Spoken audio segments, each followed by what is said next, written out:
Hello and welcome back to the third episode of Reassembly. I'm Spirit Balanceholder and I'll be your host for this episode. So, as you've just seen in Fast Forward, I've made a new ship. And again, I don't have a name for it yet. But I would say it looks kind of fancy. Well, perhaps not looks kind of all that fancy, but it definitely has a nice punch to it. And it can keep that up for, well, indefinitely, I suppose. So, a new episode, new thing to explore. So, low on credits because we spent it all. But as you can see, we can now actually hold up to almost 4,000 of resources, which is very, very nice. So, well, last time we were able to defeat these guys. Let's see how this new ship fares. We have nice big range. And look how it's chewing that apart. Very, very nice. Very nice indeed. They won't stand a chance when we get our beams on them. And this ship is also very suited for strafing, which is both a virtue and a vice. But that's what you get when floating around in space. It's not without. It does break inertia when you stop thrusting, but even so, it's still very very floaty. It's a bit like a boat. I don't really mind that, but it does mean that you have to mind how you configure your thrusters, and in this case, the shape is not really all that suitable for all that great movement. So. There are a lot of these guys here, jeez. Well, either we're gonna have to tear them apart one by one, or we're gonna have to ignore them. But since we can handle them now, I would say let's try and destroy them. Here we go. It's so satisfying to see them just crumble away. As long as it's not us who is crumbling away. Fun fact, our cannons are our cannons actually thrust us backwards a bit, so we can get some extra speed if we keep firing and want to move backwards. Also makes us a little bit slower when trying to move forwards, of course, apart from in general being a little less maneuverable. But if you have enough power like we have right now, it doesn't really matter. We have enough thrusters, so we should be alright. Well then, oh, navigating these asteroids can sometimes be a bit annoying. And if you smash into them too fast, you will actually get damage on your thruster. Not a big a deal really, but it's not nice either. It's not nice. Takes a little bit of time for it to recover again. So something to keep in mind when designing your ship as well, because some pieces will regenerate very quickly, whilst others take a long, long time. So that can also help you prioritize what you want to protect the most and why. Because some guns, for example, take very long times to regenerate. Now the Tinkrell have that advantage that their guns are modular. Oh, that's disappointing. Um, well then. As I was saying, the Tinkrell, because of their modular cannons, they actually have a slight advantage on regenerating them, but also a slight disadvantage at the same time. If you only get if the gun only slightly gets damaged, that means that it'll be back up to full speed very, very quickly compared to other factions. But the opposite is also true. If you get it truly destroyed, then you will take a very, very long time to get it back up to its original power. It's definitely a lot of things to keep in mind while designing your ship. I mean, even strange shapes that might seem ineffective can actually very much allow you to have very, very high mobility. Because If you're just a block, somewhat like I am now, yeah, you will be very efficient with all the weapons and such you put onto it. It will be quite a fortress, quite defensive, but mobility will suffer from it because one of the key elements in reassembly will always be the rotating, and that is the thing that suffers the most at those times.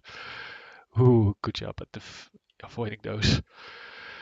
Those big shots are really going to tear through you if you let them.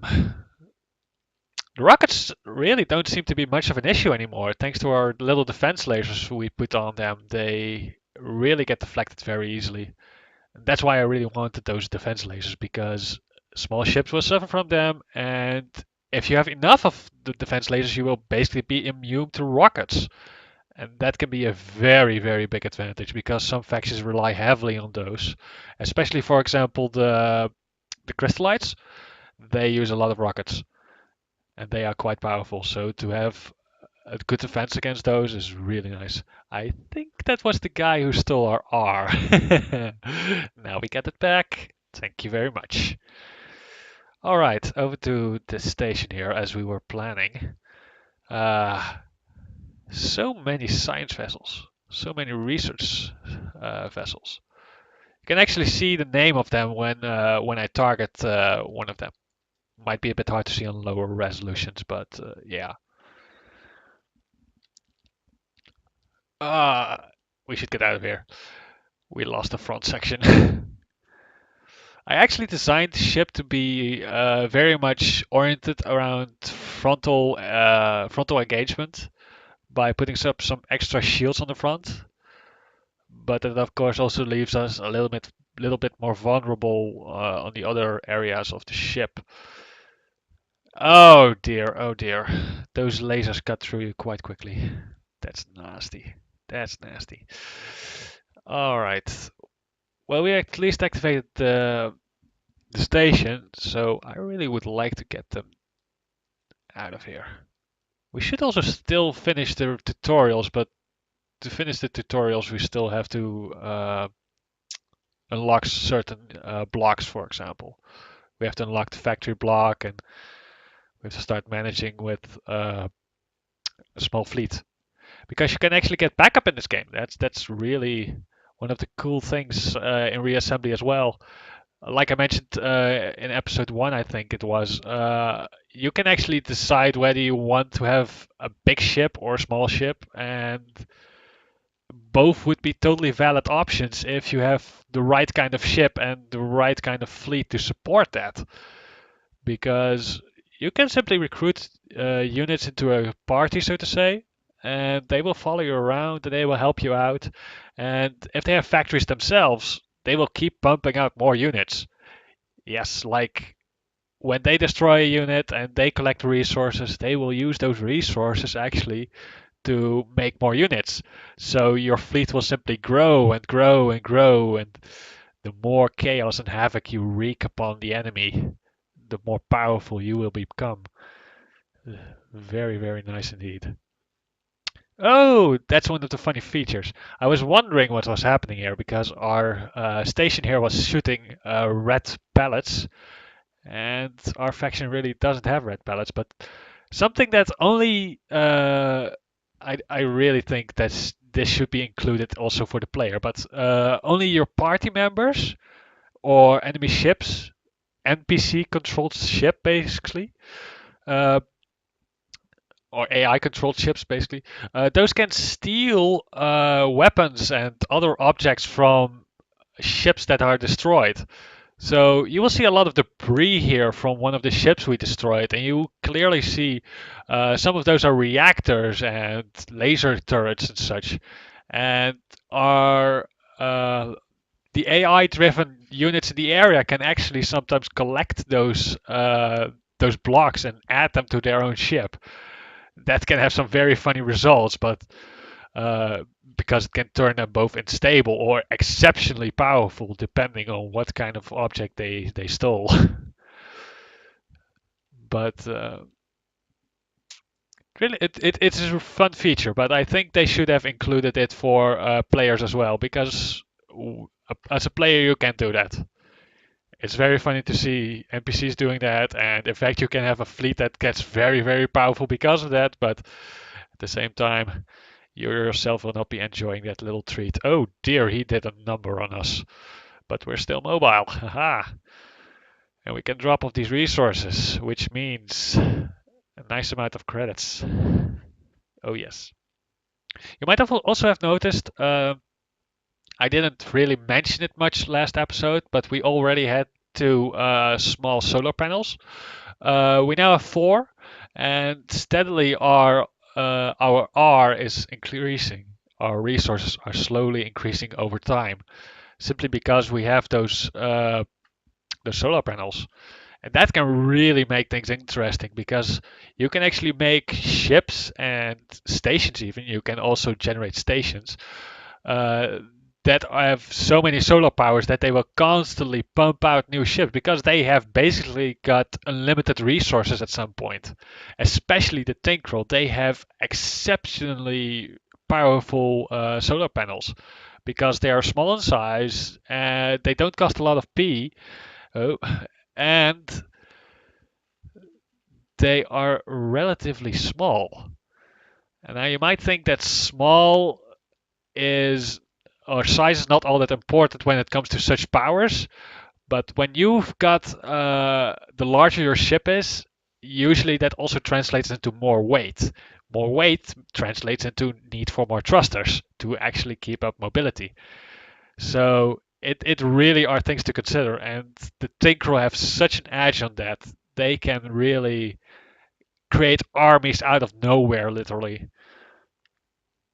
If you configure your ships right, of course. We currently don't have that. As you can see here, we only have our old ship and the one we currently have. We both still need to name them. I think I will name them right after this episode.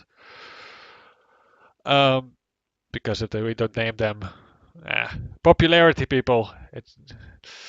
When you're not popular enough, you can't let the audience decide yet. But that's a necessary evil. So, I will name them and we will start building a fleet eventually. When we have the factory block, I think I will start on making some designs for other ships, for support ships, for ships we want in our party rather than to fly ourselves. Because in my experience, the most fun thing to do is just to have a giant wrecking ball. Just the most destructive ship that you can imagine and just have fun with that. And yeah, eventually that gets stale, but that's why you can experiment with designs. But for your support, you really want to get a few factory ships in there because those factory ships will create more and more and more troops, and eventually you could just basically just waltz into somewhere and see everything get massacred simply by your allies, simply by your party. It's quite satisfying, and it's really fun if you eventually let all those the whole party disband because you might notice those diamonds on the radar, those diamonds on the map.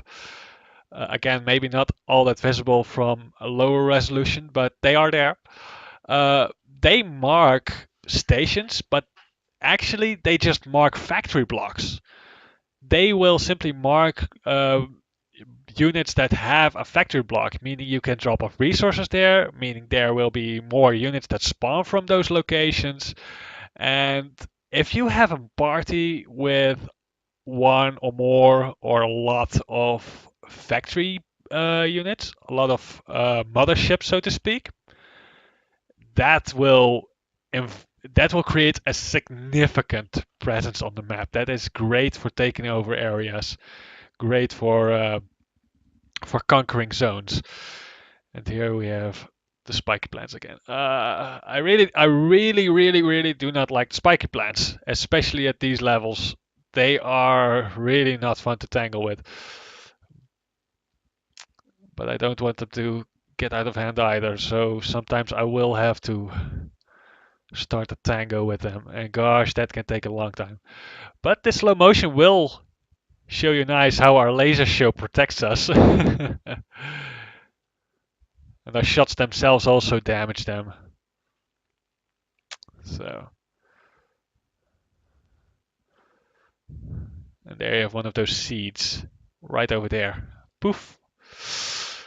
Those thingies will spread the spiky plants. Those thingies will cause mayhem when they actually root on an asteroid or another block. There are actually ships and parts of ships that will allow those things to grow. I have seen farmer faction ships that actually carry spiky plants. That's actually quite funny because it's a free for all. So those two are enemies, and yet they get some sort of symbiosis that actually lets them fight together.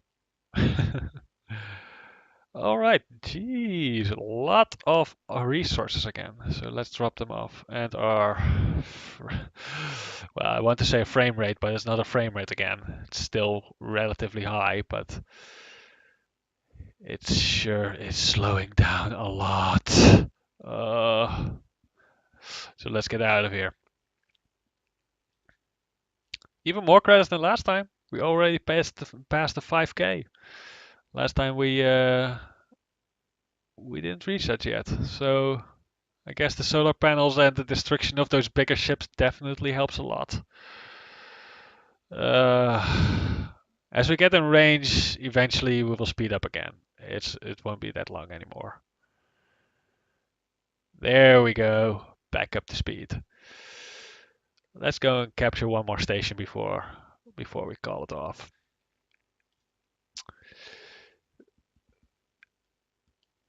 There you go. No troubles whatsoever. Oh, you can actually see the remnants of one of the bigger farmer stations.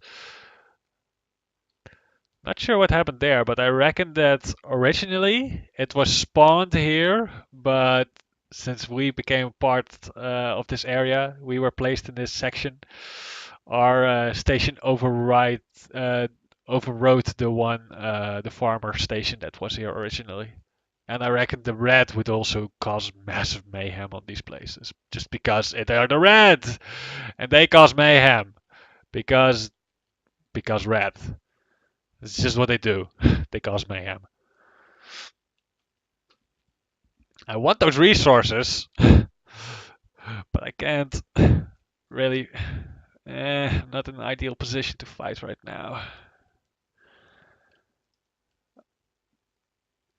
There we go. All right, opening. Let's use it. Our station is not quite safe yet. It's marked because it's orange. That means, or yellow. That means that it's still under attack and still at risk of getting destroyed. And in some cases, that really isn't a big issue. If you get far away enough, generally the fight will simply be put on hold because it's not rendered anymore. But if you stay just close enough, it might happen that the station actually gets destroyed in a conflict. So, but I think it's green again. So we captured this sector. Hooray! It's ours. We have started to conquer the world. So yeah. I think I'll show you an agent.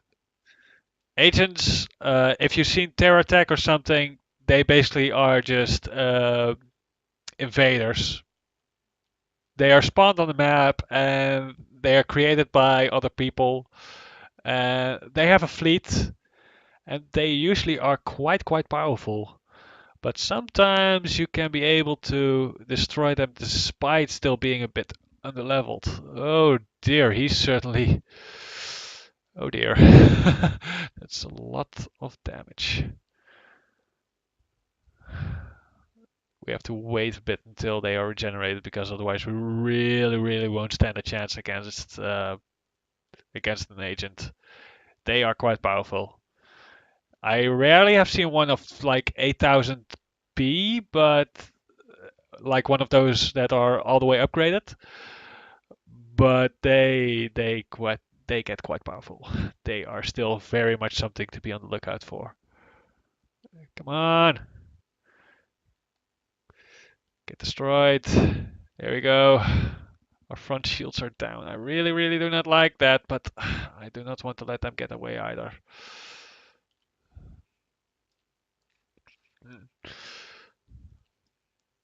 Such a chaos here. Maybe we should just leave the agent for next time. I think that would be best, especially with all these spiky plants here. It just becomes a slowdown mess. So let's get out of here for a bit. And oh, get him out of the way. I want to clear this area before I go. All these rats just waltzing about, thinking they own the place. I mean, look at the presence they have. It's huge. And you know what?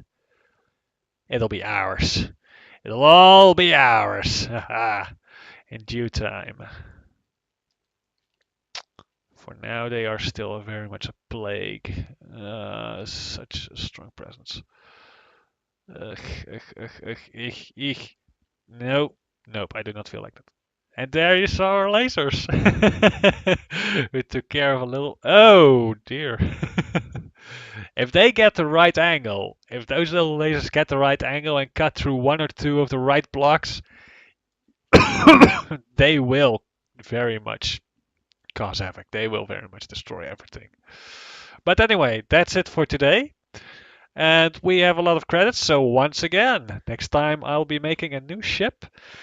And gosh, let's name this one before we go, because otherwise we'll just have a whole mess of unnamed ships. It's a bit of a tank, isn't it? It's a bit of a twin cannon tank. Also got some defenses. Let's call him frontal blaster. Not too complex.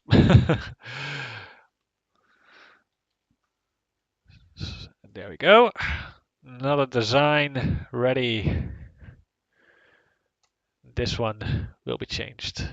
In fact, I think next time we'll unlock the factory. So that's something to look forward to. Maybe some drones. Maybe we'll wait. Maybe not. You'll see it next time. Anyway, I've been Spirit Balance Holder, and have a nice day.